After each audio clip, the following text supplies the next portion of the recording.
Welcome to the Chris Leonard YouTube channel, and today we're going to be installing the JTP Angle Kit from Iwoninc and Hotline Performance. You can see one side of this kit is done, and let me tell you, this thing is like a damn forklift. The angle is out of control. So we're gonna get the other side installed. We're gonna put our nasty Field 442 coilovers on at the same time. Alright, so one thing I wanted to point out was I actually had to move the dampener, the external reservoir, to the front of the car because it would hit those bolts there in the brake caliper. So yeah, you have to just, if you already mounted them, loosen up the nut and swing it around to the other side on this billet bracket right there. You haven't installed them yet, then just put it on the front. Another picture here so you can see it on the front of the shock. Alright, so this is going to be half of your front kit right here. The other half obviously is installed. So you got your sway bar link, your lower control arm, and you have your knuckle and your tie rod. So realistically, you're going to be taking off like a bunch of pieces, and you're going to turn that double control arm, lower control arm setup into the single, which will allow this to get way more angle. The double arm setup's actually pretty cool because it allows you to fit a bigger wheel on a smaller car. That's why you can get the wide 19s on these cars from the factory, and 20s fit so good. But it does hinder performance when you're trying to do high angle drifting. So we convert back to the OG single lower control arm, single ball joint setup. So let's talk about the kit real quick. This arm is actually pretty sweet. So it's got a huge angle to it, and that is to clear the tie rod, because the tie rod actually comes in through here. So it's got that big dip in it to allow that clearance. Another thing is the knuckle looks very well built. It's pretty heavy duty, so I don't think that you're gonna break it when you hit something. It's a pretty thick piece right there. Everything else is pretty standard, just rod ends and some threaded aluminum to make it all fit. We're gonna reuse our strut bolts. This is for the bottom of the strut and also the top of the strut for the field coilovers. And that's it. Let's get to it. So this arm should come pre-assembled already with your proper bushing stack up. So you're going to have your two smaller bushings on the back side. Then you're going to have a larger bushing, and your smallest bushing, I believe it's the same one as this, but you're going to have a big spacer in there. That's so you can easily put the control arm in and out without hitting this spacer right here. Alright, so before we put these arms in, you want to make sure that both sides match. So all I did was I measured from the top of the nut. There's like a little machining mark, basically where they stop machining the threads on this. So I measured however you want to measure it. Just make sure that each rod end is roughly the same. You want to get it pretty close because you don't want your suspension to be different on each side. Just make sure that both of the arms are adjusted the way they should be before you slap it all together. And then if you saw the rear suspension video, I talked about doing the sway bar links too. Basically, I got this one on the car, set the height at full droop. The sway bar should be around full droop because that's where I took it off. And you kind of just put these on here.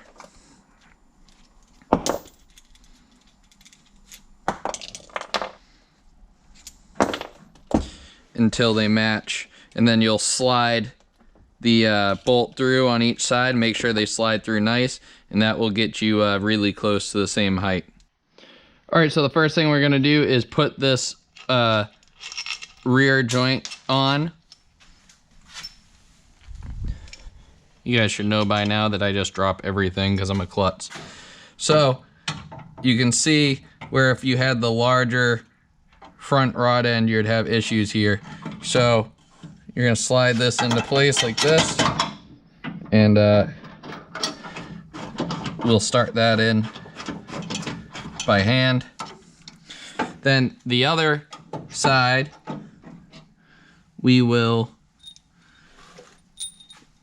slide this into place here, and we will have to kind of wiggle everything in together to make it fit.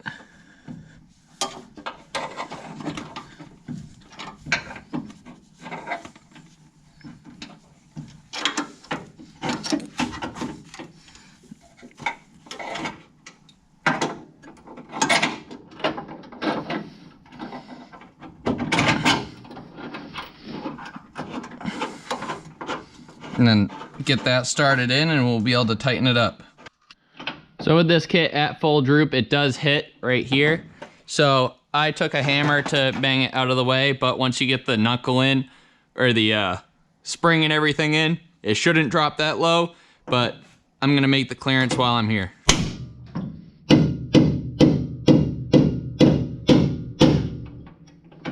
And it allows it to drop down a lot further once you do that. All right, now that we got the arms in, we'll just tighten this up with the impact.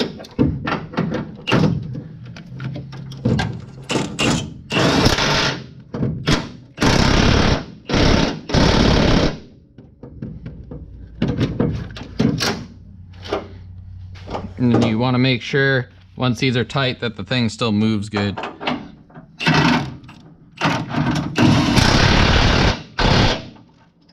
So you can see here, still moves good through the motion. So we're good to go. All right, now that the arms are in, make sure that your rod ends are adjusted properly. You want to be able to go through the whole range of motion, and you don't want it to bind up. And you want it to be pretty centered, so like this one needs to move over a little bit.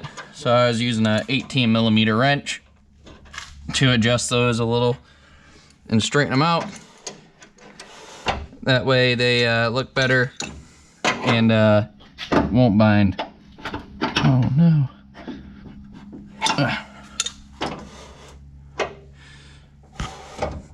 All right, so then we're going to lock these jam nuts up, and we'll be ready to move on to the next thing. The next thing we have to do is we have to trim this tie rod.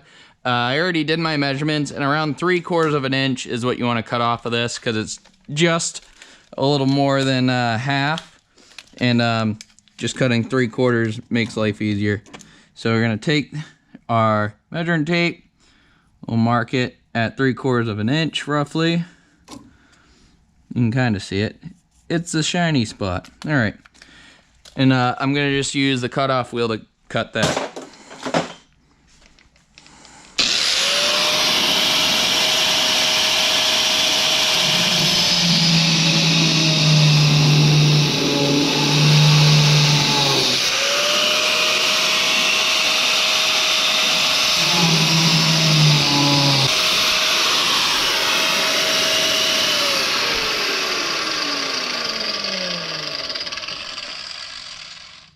All right, the threads look pretty good.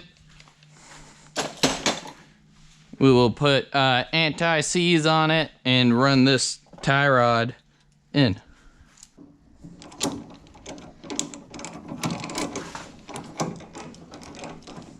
See, if you cut it straight and you round the edge a little bit, it'll run right in with no binding.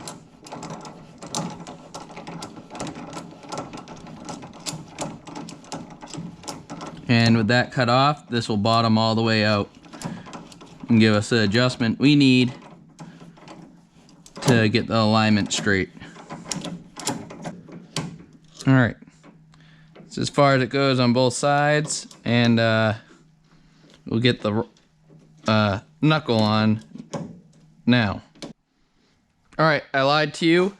The next thing we're gonna do is put these beautiful Feel 442 coilovers on. So these go right in the factory spot. Make sure your holes are aligned properly.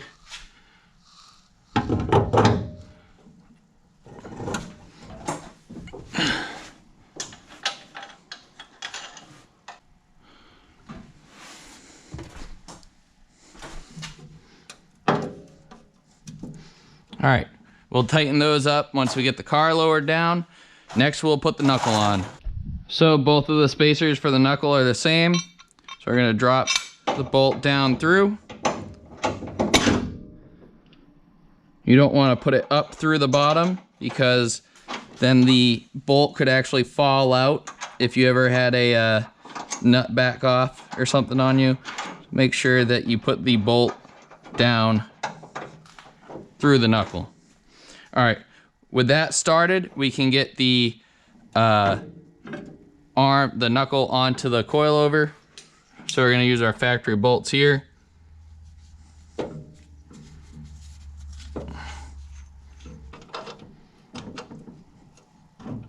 So I damaged this one a little bit when I took it off. So I'm gonna have to grind it down.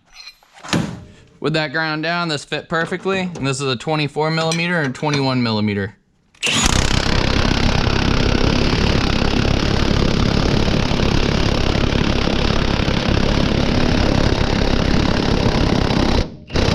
Really feel bad if you don't have an impact because this is gonna be kind of a pain to suck this all the way through.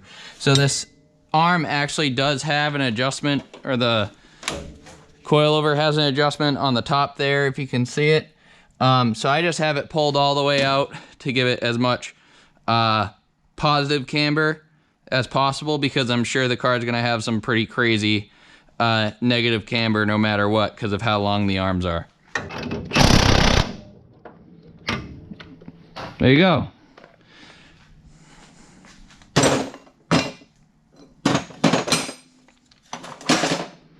With that tight, we can tighten up our ball joint.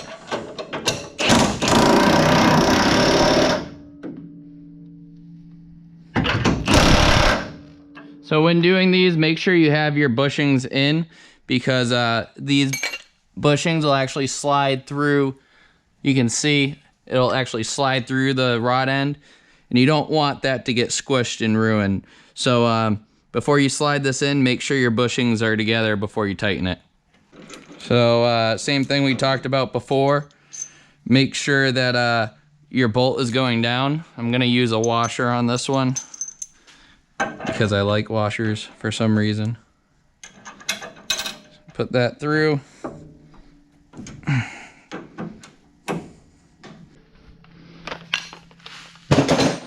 All right, and then our last thing to do, besides brakes, is the actual hub assembly.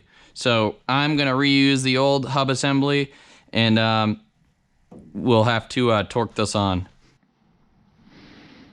All right, so make sure that your spindle is clean here where this slides on. You don't want any burrs or anything to catch. This should slide right over that, no problem. As it gives me problems.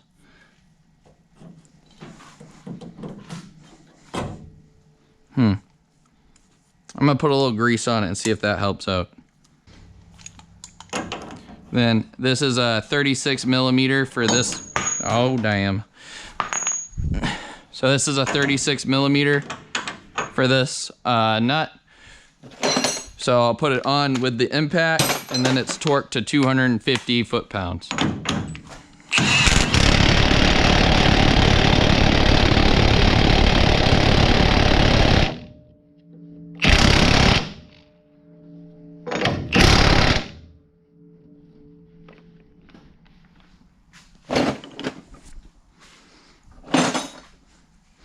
All right, once this is torqued, you put the cap back on, and you should be able to just tap it right on with the hammer.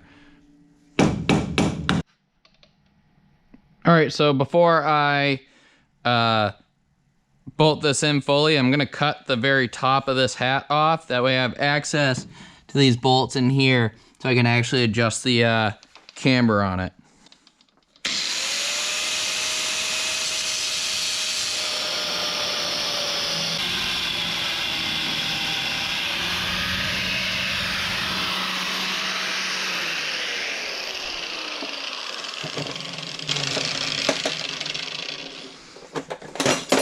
Well, that back corner is kind of a pain in the butt. Oh no, I missed that whole thing. Dang.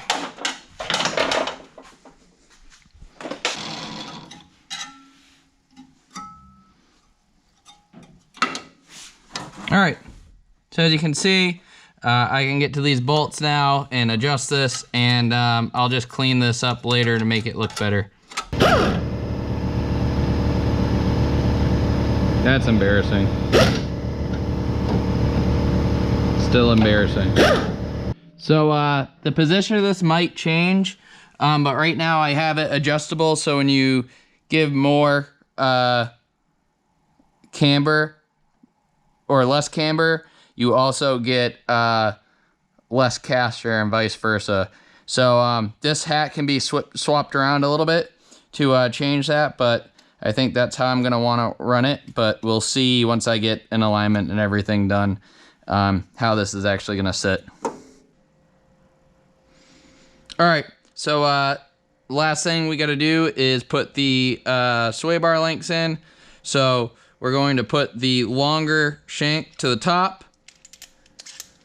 It's gonna be the bolt, spacer, then into the sway bar, then one of your washers to go over the spacer or over the shank, and then the nut.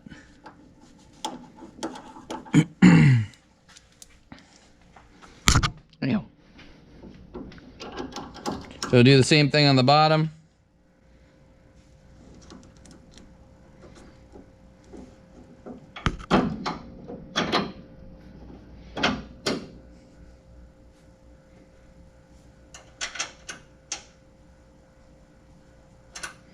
Then we'll tighten this up. This is standard, so it's a 9/16 nut and a 1/4 inch hex socket on the other side.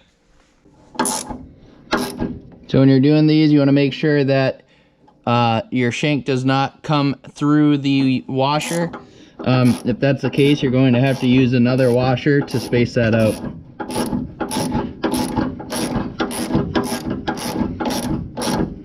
I did not have to do that on the front, but I did on the back. So that's just something to keep an eye on. And there is different size spacers that they'll provide.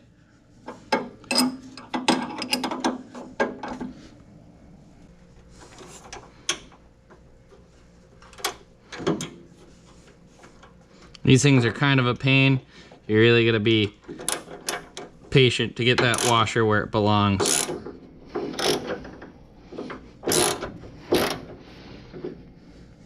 My paint. Dang it.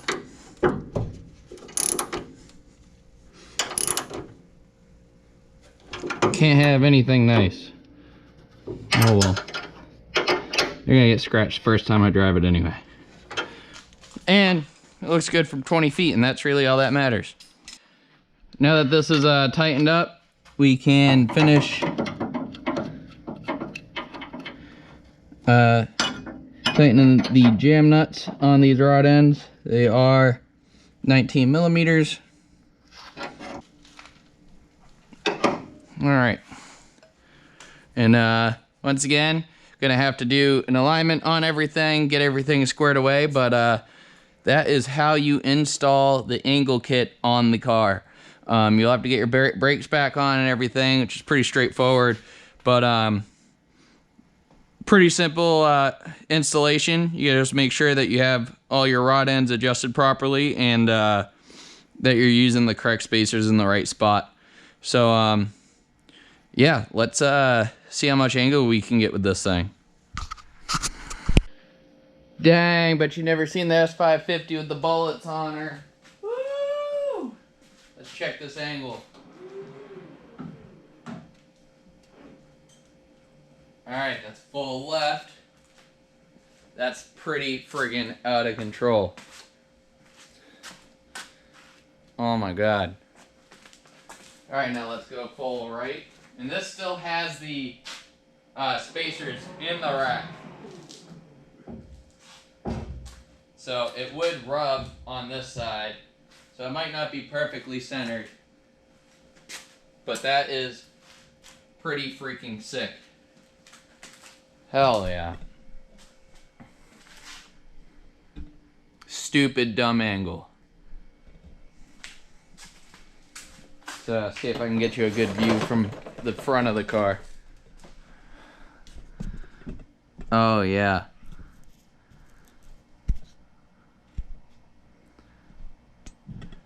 So it's full left. Obviously it's a forklift.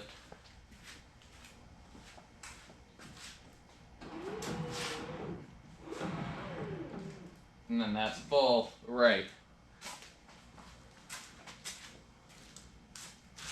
Which, pretty centered. I think it's off just a very, very little bit.